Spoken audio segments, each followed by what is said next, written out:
Picture this: a deep slumber, a sudden illness, then darkness. Weeks later, an awakening. But something is profoundly different. The world looks the same. Yet, the words coming from your mouth are not your own. Not the language you've spoken your entire life. An impossible scenario? Perhaps. Yet, stories persist. Whispers of individuals who wake up speaking a tongue they've never consciously learned. A linguistic rebirth. A complete recalibration of identity. This is where our journey begins. What does it truly mean to speak a language you never knew? It's more than just new words. It's a shift in cadence, a different way of thinking, a new cultural lens. How can a brain, after years of development, suddenly bypass all conventional learning and manifest a completely alien linguistic system? It challenges our fundamental understanding of memory, learning, and consciousness. A profound, unsettling puzzle. And one that forces us to ask, what other secrets does the human mind hold? Let's delve into one such astonishing report. Our focus today is on a woman we'll call Sarah, from a quiet, unassuming town in England. Her life, ordinary in every way, took a drastic turn after a severe neurological event. A sudden, debilitating illness. Followed by a deep, prolonged coma. Her family waited, hopeful, terrified. They longed for her to return. They just didn't expect her to return, different. This was the beginning of an extraordinary, bewildering chapter. The day Sarah finally emerged from her coma was filled with cautious relief. Her family gathered, tears in their eyes. But as she began to speak, attempting to connect, a chilling realization dawned. The words were not English. Not her native tongue. An unfamiliar cadence. Strange phonemes. Shock gave way to utter disbelief. Her loved ones looked on, bewildered. What was happening? Had the trauma altered her beyond recognition? The doctors, too, were at a loss. Initial thoughts veered toward gibberish, a side effect of brain trauma. But Sarah's speech was consistent, structured. It quickly became clear, she was speaking a recognizable language. Linguists were called in, their expertise vital. After careful analysis, the astonishing identification was made. Sarah was speaking a specific variant of Portuguese. A language she had absolutely no prior, conscious exposure to. The mystery deepened. How was this possible? The most crucial aspect of Sarah's case was her background. She was a lifelong resident of England. Her passport held no stamps from Portugal. She had no Portuguese relatives, no friends who spoke the language. Her schooling, her hobbies, her entire social sphere, all were unequivocally English. There was no conceivable way she could have learned Portuguese, let alone retained it, especially not to the extent she was now fluently speaking it.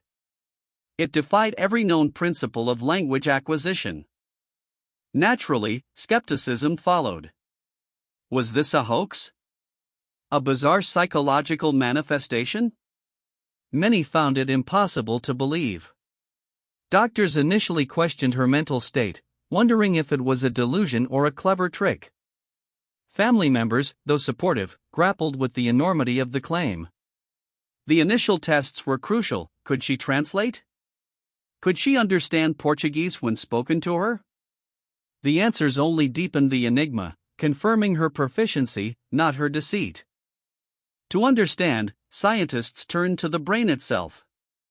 Magnetic resonance imaging, functional MRIs. The goal, to find abnormalities, signs of trauma, or perhaps, a rewiring that could explain the miraculous linguistic shift.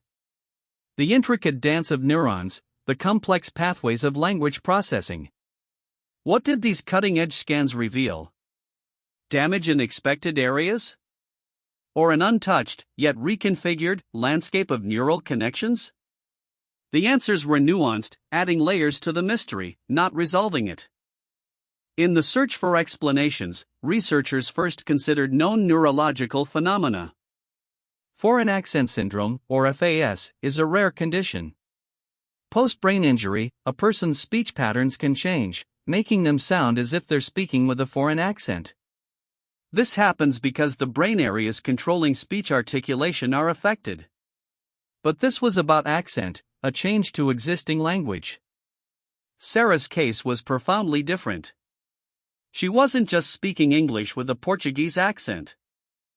The distinction is critical. FAS alters the phonetics and prosody of one's native language. Sarah, however, was producing an entirely new language. Vocabulary, grammar, syntax, all were Portuguese. There was no trace of her native English within this new linguistic output.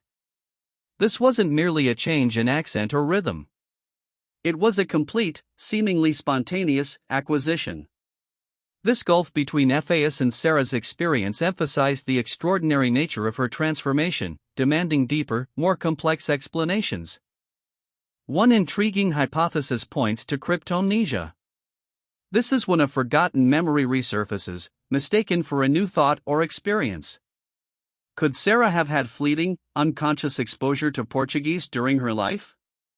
Perhaps a childhood vacation, a distant radio program, words overheard in a shop? These fragments, deeply buried, might have been unlocked by the trauma. The brain, under extreme duress, might have accessed this latent information, bringing it to the forefront. But how much exposure would be enough for fluency? While cryptomnesia can explain forgotten melodies or even fragments of text, explaining the spontaneous emergence of an entire, grammatically complex language is a significant leap. Learning a language involves vast neural networks, intricate rules, and a huge lexicon. To suggest this could arise from near unconscious snippets challenges the very mechanisms of language acquisition. It stretches the boundaries of what subconscious memory can typically achieve. Could fragments truly assemble into complete fluency? The coma, the illness, these were traumatic events for Sarah's brain. But the human brain is astonishingly resilient, capable of neuroplasticity. This is its ability to adapt, reorganize, and form new neural connections throughout life, especially after injury. Could the trauma have triggered an unprecedented rewiring? Perhaps certain linguistic pathways were damaged, while others, dormant or newly formed, took over, manifesting a language that was, in essence, new to her conscious mind. A radical adaptation. What if, within the vast complexity of the human brain, there exist dormant pathways? Latent linguistic potential, perhaps a vestige of our evolutionary past, or simply unused capacity. Could the traumatic event have acted as a reset button, accidentally activating these latent centers? Essentially, forcing the brain to access linguistic capabilities that were always there, but never consciously utilized. A spontaneous unlocking of a hidden skill, triggered by crisis. It's a compelling, albeit speculative, thought. Beyond purely neurological explanations, we must consider the profound influence of the mind itself. Could intense psychological stress, perhaps a dissociative state induced by trauma, have played a role? The mind's power to manifest the unexplainable, to create new realities or escape old ones, is vast. Could Sarah's brain have constructed this new linguistic identity as a coping mechanism? An unconscious desire to sever ties with her traumatic past, embracing a new, albeit bewildering, linguistic persona? Sarah's journey didn't end with her waking up. Her life became a complex interplay of two linguistic realities. Did she lose her English entirely? Initially, yes. But over time, with immense effort and therapy, she began to slowly regain her native tongue. Yet, the Portuguese persisted. She now navigated her world speaking both. This unique, forced bilingualism offered a rare insight into how the brain can adapt, relearn, and simultaneously hold disparate linguistic systems. A remarkable testament to human resilience. Despite rigorous scientific inquiry, many questions about Sarah's case, and others like it, linger. No single theory perfectly explains the spontaneous acquisition of a completely new language without conscious learning. It remains a profound anomaly, pushing the boundaries of what we understand about the brain and consciousness. Is it a rare form of brain damage that unlocks hidden potential? A bizarre quirk of memory? Or something else entirely?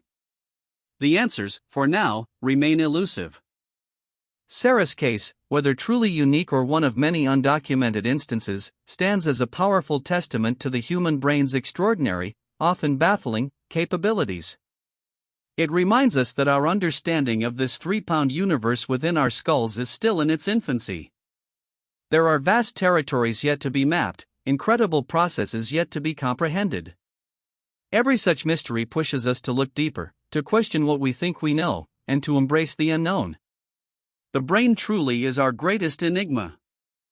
As neuroscience continues its rapid advancements, armed with increasingly sophisticated tools and theories, perhaps someday these profound linguistic mysteries will yield their secrets.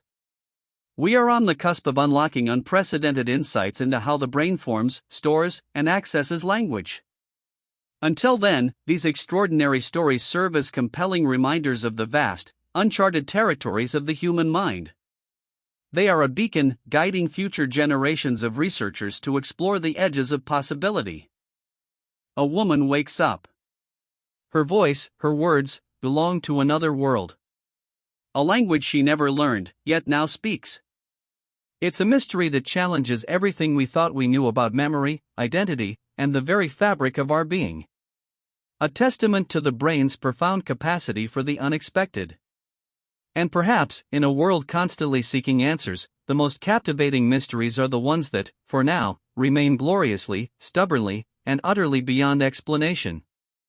A truly human enigma.